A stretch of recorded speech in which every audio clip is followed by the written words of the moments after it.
कथा देई कथा रखिले मुख्यमंत्री 24 वर्ष सरकार जहा करिनथिले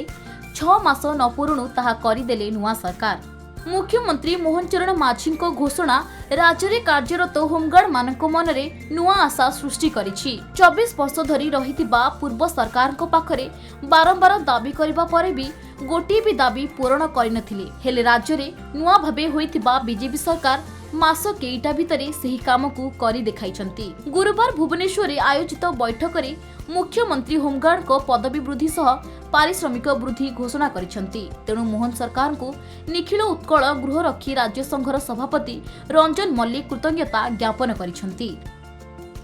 आम बहुत खुशी सारा ओडिशा रे कार्यरत थिबा होमगार्ड माने भी खुशी और डिस्चार्ज होमगार्ड डेथ फैमिली भी खुशी जॉइनिंग होल्डर माने भी खुशी कहीं आम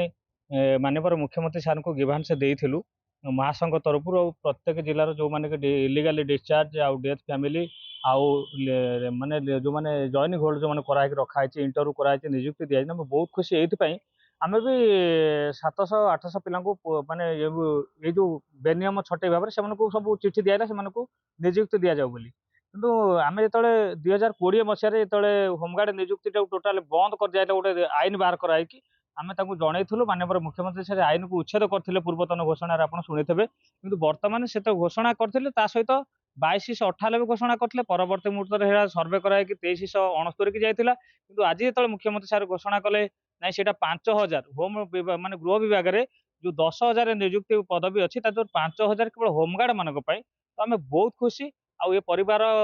मानकर जो अच्छा से मन भी बहुत मान आशा जागृत होती कि नहीं आम से 5,000 भितर निश्चय स्थान पाइबू।